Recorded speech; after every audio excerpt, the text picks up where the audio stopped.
Il y a 6 ans, ma vie était vraiment pas sexy. J'étais étudiant en 2e année de médecine et je travaillais à côté de mes études pour développer mon cabinet de thérapie, ma première entreprise on va dire, et j'avais absolument aucun temps pour moi. Je travaillais toute la semaine de 8h à 23h, le samedi, le dimanche, pas de sortie, pas de loisirs, pas de temps pour mes proches, bref, la rat race, la vraie. Mais grâce à une rencontre, un millionnaire de l'immobilier, comme il en existe beaucoup plus qu'on ne le croit en fait, j'ai décidé de changer de vie. Et dans cette vidéo, de manière assez intimiste, j'aimerais vous expliquer comment est-ce que j'ai fait concrètement.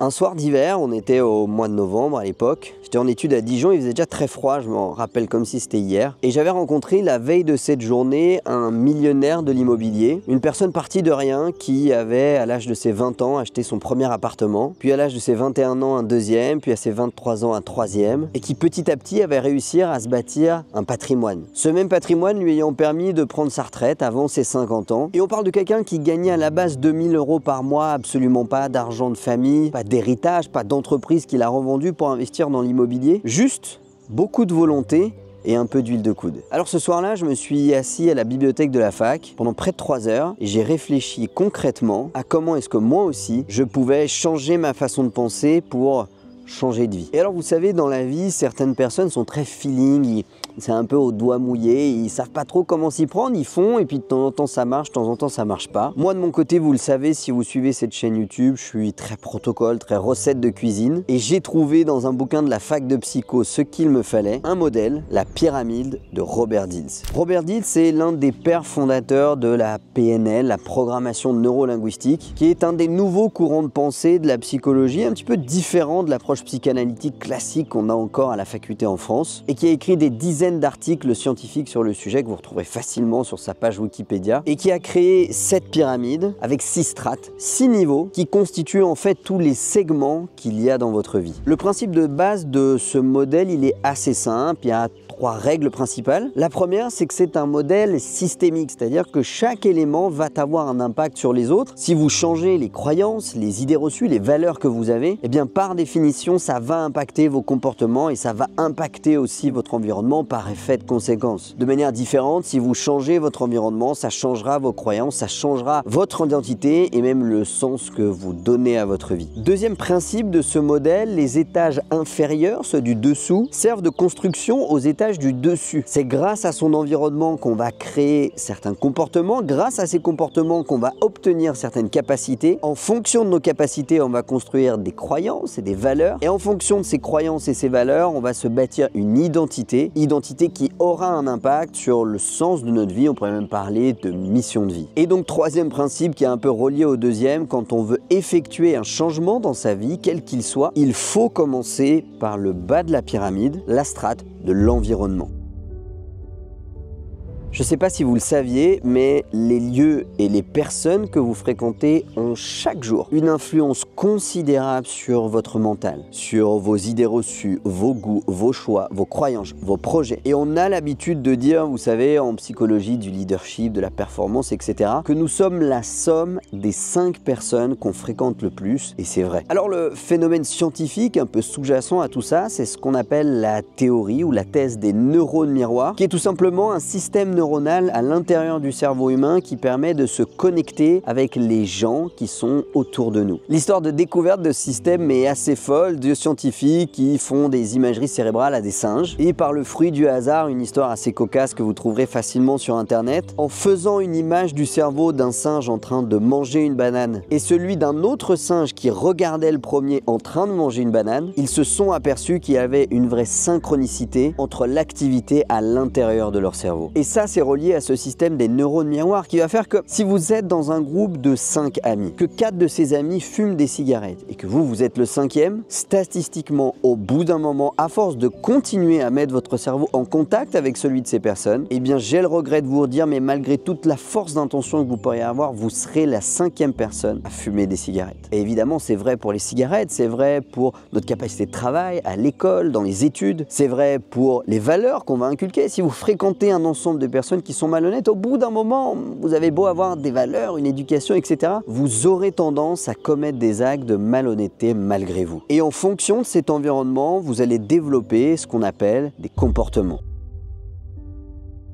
Tony Robbins, l'un des plus grands coachs au monde, on peut dire le plus grand je pense, milliardaire à ses heures perdues, a l'habitude de dire en conférences, dont certaines à laquelle j'ai déjà participé, « Dis-moi ce que tu fais tous les jours et je te dirai si tu vas réussir ». Et en fait, c'est vrai, parce que les choses et les comportements notamment que vous allez répéter tous les jours vont avoir un impact considérable sur votre performance et vous l'avez compris sur toutes les strates un petit peu supérieures de la pyramide de Diels. En fait, à l'intérieur du cerveau, imaginez que quand vous faites quelque chose que vous n'avez jamais fait. Admettons par exemple que dans votre maison, vous souhaitez refaire l'enduit de votre cuisine et que vous n'avez jamais fait ça auparavant. C'est un petit peu comme si vous demandiez à une voiture mal équipée de rouler sur un chemin non carrossable en pleine montagne. Ça va secouer, ça va être dur, il va y avoir des turbulences. Et vous risquez même en fait de casser la machine concrètement. Mais si vous faites ça une fois et que vous le faites 2 fois et 3 fois, au bout d'un moment, le cerveau humain va comprendre que cette route-là, elle est empruntée. Et dans sa grande intelligence, il va commencer à la rénover. Il va reboucher les nids de poules, il va la baliser un petit peu mieux. Et le chemin de randonnée va se transformer en une route, peut-être goudronnée, un peu classique. Et si vous continuez de rouler régulièrement sur cette route, elle va se transformer en une nationale. Et à force de rouler sur une nationale, elle se transformera en autoroute, puis enfin en une 2 fois 4 voies, ce qu'on appellera une habitude. Et en fait, tout le monde, que vous soyez petit, grand, maigre, gros, intelligent, pas intelligent, tout le monde passe par des routes de campagne à un moment de sa vie. Et c'est à force de rouler sur ces routes de campagne-là et d'endurer, et donc par définition, c'est désagréable et le côté douleur fait partie de l'apprentissage, qu'au bout d'un moment, vous pourrez rouler sur une autoroute. Et c'est comme ça qu'a fait Rafael Nadal pour apprendre à jouer au tennis. C'est comme ça qu'a fait Usain Bolt pour apprendre à courir. Et c'est comme ça qu'a fait Bernard Arnault pour apprendre à gérer des affaires à plusieurs milliards d'euros. Et le fait de mettre en place des habitudes, et on parle beaucoup de routines sur cette chaîne YouTube, je pense au Miracle Morning, l'un des plus connus, les routines du soir, les routines du travail, tout ça va vous permettre de répéter des comportements de manière automatique, de vous forcer à aller sur ces routes de campagne pour qu'ensuite elles puissent un jour devenir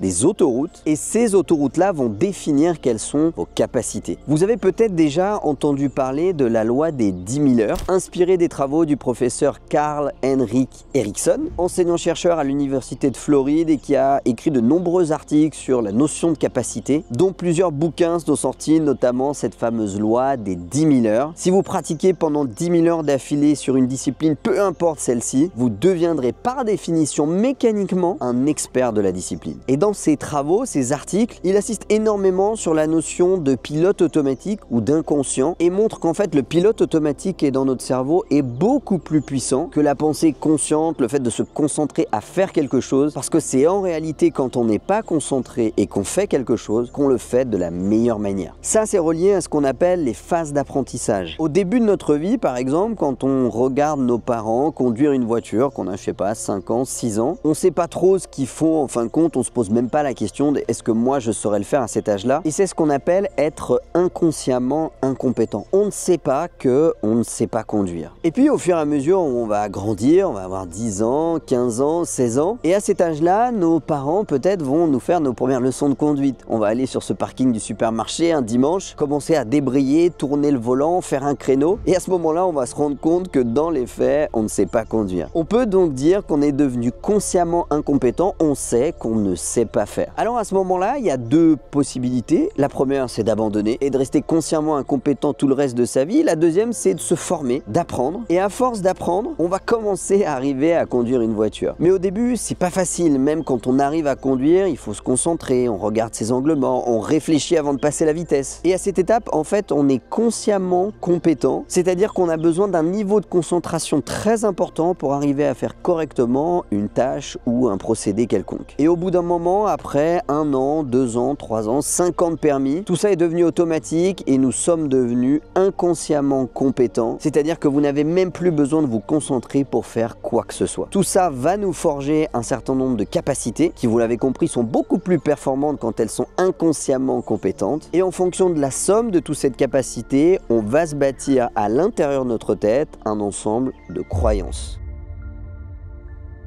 À cette strate-là de la pyramide, on pourrait rajouter également les valeurs. Une valeur, c'est ce qu'une personne considère comme important pour elle. L'honnêteté, la ponctualité, le respect, l'expérience. Une croyance, elle, c'est ce que la personne considère comme vrai dans sa propre vie. Je pense par exemple que tous les hommes sont des connards, probablement parce que mon environnement, mes comportements, les capacités que j'ai développées, mes expériences m'ont démontré que dans la vie, tous les hommes sont des connards. Et vous avez sûrement déjà rencontré une femme qui a cette croyance-là à l'intérieur de sa tête. Et en réalité, la croyance, elle permet rarement de faire quelque chose, mais elle a le pouvoir de vous empêcher de faire quelque chose. C'est d'ailleurs pour ça que si vous lisez tout un tas de bouquins de psychologie, on parlera rarement de croyances aidantes, mais plutôt de croyances limitantes, puisqu'une croyance par définition, c'est plus une barrière, une limite mentale qu'on va mettre à l'intérieur de son esprit, et elle est très souvent reliée également à l'enfance, aux choses qu'on vous a inculquées depuis tout petit, et une sorte d'effet de conséquence en fin de compte des 3 strates qu'on vient de voir précédemment. Et si ces croyances et les valeurs que vous avez, qui certes vont changer au fur et à mesure de votre vie, sont assez fortes, assez présentes, elles vont avoir un impact assez fort sur les 2 dernières strates de la pyramide qui sont un peu reliées, qu'on appelle l'identité et la spiritualité.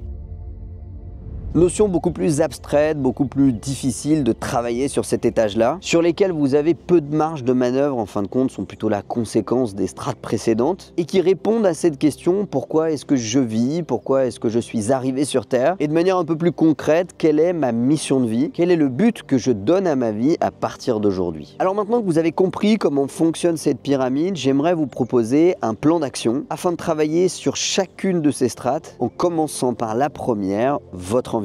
Pour ce qui est de celui-ci, vous n'avez pas 36 000 options qui s'offrent à vous, puisque pour changer d'environnement, vous avez 2 stratégies possibles. La première, c'est de coacher celui que vous avez déjà. Si vous êtes ce 5e ami qui ne fume pas encore de cigarettes, vous pouvez tenter de convaincre, de coacher, de pousser dans ce que vous estimez être la bonne direction les 4 autres amis de votre groupe d'amis qui, eux, fument des cigarettes. Et peut-être que si vous avez une conviction, un pouvoir de persuasion qui est plus fort que les 4 réunis, vous aurez la chance d'aider ces personnes-là à sortir de cette addiction. En revanche, vous vous en doutez, même si je ne vous l'ai pas encore dit, c'est la stratégie la plus difficile à mettre en place, c'est ce qui prend le plus de temps, le plus d'énergie, et qui donc par effet de conséquence n'est pas celle que je vous conseillerais de prime abord. Deuxième option qui s'offre à vous, c'est de sélectionner votre environnement, de choisir les lieux, les personnes que vous fréquentez, et de parfois faire du tri sur les gens un peu toxiques, qui vous aiment bien évidemment, mais qui peuvent avoir une influence néfaste dans l'atteinte de vos objectifs malgré tout l'amour qu'ils peuvent porter pour vous. Et c'est dur à cette étape-là, puisque ça peut être vos amis, ça peut être vos parents, votre famille. Et l'idée n'est absolument pas de couper les ponts ou de s'isoler, mais parfois de prendre un petit peu de distance, dans le but qu'elles aient un impact réduit sur votre psychologie, votre motivation et votre performance. Deuxième étape, vos comportements. Il va falloir qu'à partir d'aujourd'hui, vous mettiez en place des habitudes concrètes, stratégiquement choisies, dans le but, vous savez, de tous les jours vous forcer à aller rouler sur ce chemin de campagne, malgré les nids de poules, malgré le fait qu'il ne soit pas balisé, malgré le fait que vous n'ayez pas l'habitude de rouler sur ce chemin, il faut que vous développiez des routines pour vous forcer à y aller, pour les transformer derrière en national et en autoroute. Renseignez-vous sur toutes ces méthodes, le Miracle Morning, les routines du soir, les process. Processiser sa vie, pas uniquement professionnelle ou son entreprise, c'est vraiment l'une des clés pour bâtir des comportements efficients et bons pour vous. Pour améliorer maintenant ses capacités, au-delà des 2 premières strates sur lesquelles vous aurez commencé à travailler, il va falloir forcément que vous appliquiez la règle des 10 000 heures. Il n'y a pas de secret, ou s'il y en a un, il n'y en a qu'un seul, c'est que plus vous allez faire quelque chose et plus vous serez bon dans ce quelque chose. Et alors si on est obligé d'en passer par de la répétition et de la récurrence pour développer ses capacités le plus possible, que ce soit de gérer une entreprise, de faire des vidéos sur YouTube, ou tout simplement d'être un bon papa ou une bonne maman, afin de maintenir un équilibre de vie qui soit bon pour vous, il faut que vous arriviez à développer une productivité qui soit la plus optimale possible. La définition qu'on pourra en donner est de faire le maximum de choses en un minimum de temps. Je vous mets juste ici le lien d'une vidéo que j'ai dédiée complètement à la notion de productivité. Je vous invite vraiment à la regarder plusieurs fois dès que vous aurez fini celle-ci, parce que non les amis, ça se fait pas au doigt mouillé, il existe des méthodes pour être beaucoup plus productif, et ces méthodes-là, il faut que vous les connaissiez. 4e étape, travailler sur ses croyances et sur ses valeurs, et pour ça, il n'y a pas de mystère, faites jouer